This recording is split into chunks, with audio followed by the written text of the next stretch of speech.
On a crisp October night in 2014 in the suburbs of Lanol, Quebec, Canada, 23-year-old Janique Delort was savagely attacked on a bike path, her life cruelly cut short by a brutal assault.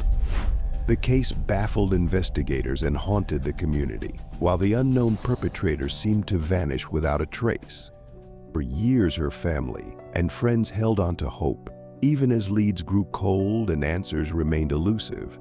Then, nearly a decade after the brutal crime, a breakthrough would reignite the quest for justice.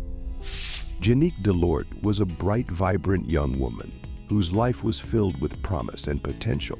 Residing in Lille, Quebec, she was known for her infectious positivity and kind-hearted nature. At 23, she was at a stage in her life where she was exploring her passions and carving out her path for the future. In her free time, Janique enjoyed outdoor activities, including walking and cycling, often taking advantage of the scenic bike paths around Lille, a pastime that would abruptly end and brutally cost her her life. On October 21, 2014, Janique DT's routine evening walk home from work turned into a horrifying nightmare on a poorly lit bike path. As she made her way along the familiar route, enjoying the solitude of the area, she was suddenly attacked with an iron bar, and her life was brutally ended. Her friends and family were left grappling with grief and unanswered questions, prompting an outpouring of support and calls for justice. Immediately following the discovery of her body, Longueuil police responded swiftly. They launched an intensive investigation into the circumstances surrounding the case. A year after Jan's life was taken, a small white cross and commemorative plaque were erected in her memory near where she was assaulted. At the same time, Monique Dort, Jan's mother, started a petition. She says that the government is not doing enough to support the families of crime victims. Since her daughter's life ended, she has had trouble sleeping, had to stop working, and has not been able to afford to pay for therapy sessions to get professional help. She said, "I am asking for them to recognize parents of slain children as victims." She wants the government to provide more services and financial support. According to her, the government should pay for all psychotherapy sessions for parents who lost a child in a violent crime, for as long as it is deemed necessary by their doctors. She also says parents should be reimbursed for damages if they are no longer capable of working as a result of their child's demise. Over the ensuing years, the investigation into Ginny's case remained active, with periodic updates from authorities who promised Ginny's family that they were committed to finding the perpetrator. Advancements in forensic technology and persistent police work kept hope alive for Janique's loved ones, who endured the agonizing wait for answers. After nearly a decade of relentless pursuit of justice, Longueuil police announced a major breakthrough in Janique Dower's case.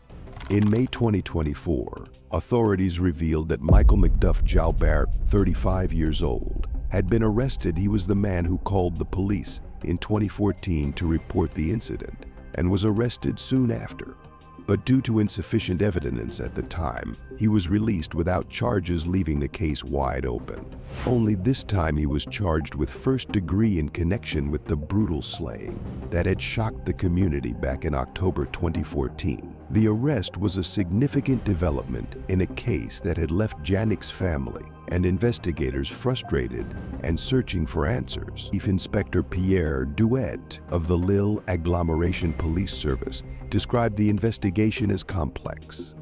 He emphasized that advancements in forensic science had finally yielded critical new evidence.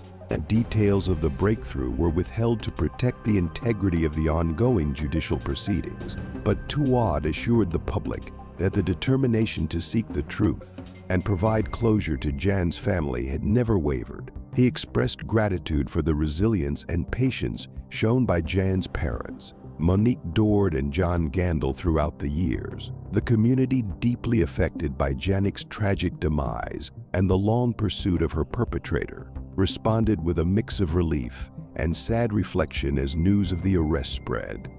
Vigils and tributes renewed across Longueuil, honoring Jan's memory and acknowledging the persistence of law enforcement in resolving her case. Jan's father told journalists outside the courtroom that though nothing can bring his daughter back, his family can get some sort of closure. Our daughter Janique was senselessly and brutally slain, beaten to her end by a sick individual who needs to pay for his crimes. Our family now needs time to process all of this. Nick Andalo Janik's brother remembers her as a kind, happy young woman who exuded positivity.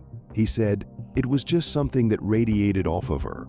I knew that if I was having a bad day, I could reach out to my younger sister and she would put a smile on my face. Just thinking about it now puts a smile on my face."